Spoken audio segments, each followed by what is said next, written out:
Hello guys, welcome to our channel. आज हम class 12th का केमिस्ट्री का चैप्टर नंबर 3 केमिकल काइनेटिक का एक्सरसाइज नंबर 3.14 करने जा रहे हैं। लेट्स रीड द क्वेश्चन में बोला है हमें the half life for the radio active decay of C14 is 5730 year and archaeological artifact containing wood had only 80% of the C14 found in the living tree.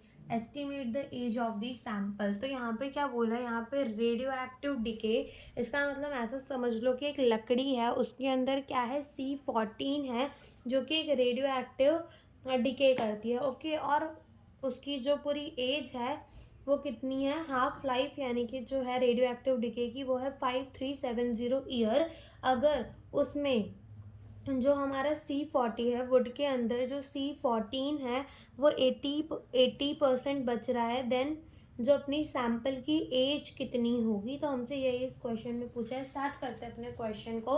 अब सबसे पहली बात तो यहाँ जो हमें पता होनी चाहिए वो ये कि जितने भी रेडियो एक्टिव डिके रिएक्शंस होते हैं वो फर्स्ट ऑर्डर रिएक्शन होते हैं। तो लिखते हैं हम all radioactive decay are first order reaction.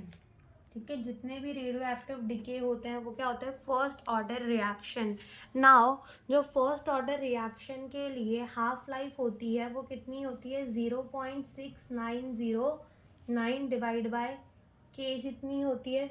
यहाँ से हम अपना के निकाल लेते हैं। 0.690 divide by half life of the reaction हमें क्वेश्चन में दे रखी है, कितनी दी है, 5730 हमें दे रखी है। ठीक है, यहाँ से 30 हमें दी हुई है एंड यहाँ से ये ईयर्स में, तो ये अपना ऊपर आकर क्या हो जाएगा, ईयर्स इनवर्स। ओके, तो ये हमारा के हो गया। ना हमसे क्या पूछा है, हमसे पूछा है कि अगर 80% है ट्री के अंदर, ट्री के वुड के अंदर 80% C14 है तो एज कितनी होगी सैंपल की, हमें वो बताना है।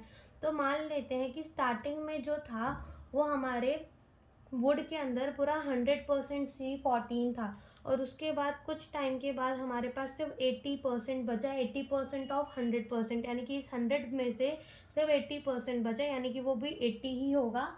ओके, तो जो टाइम होता है ना for the first order reaction वो कितना होता है, जो हमारा टाइम होता है for the first order reaction वो होता है 2.303 बाय के लॉग A0/80 के बराबर। ओके, A0/80 के बराबर होता है।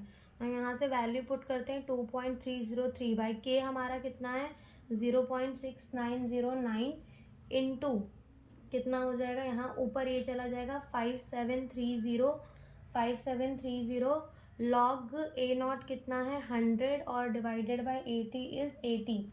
ठीक है, यहाँ से जब हम इसको मल्टीप्लाई करके डिवाइड करेंगे तो जो हमारा आंसर आएगा वो आएगा 19100 लॉग 1.25। ठीक है, इसको डिवाइड करने में 1.25 आएगा और 1.25 का जो लॉग है वो हमारा आ जाएगा 0.969 और इसको मल्टीप्लाई करने के बाद जो हमारा टाइम आएगा वो आ जाएगा 1850.79 ईयर्स। तो ये जो है इतनी एज होगी अपने सैंपल की, यही हमसे इस क्वेश्चन में पूछा था। Thank you for watching the video.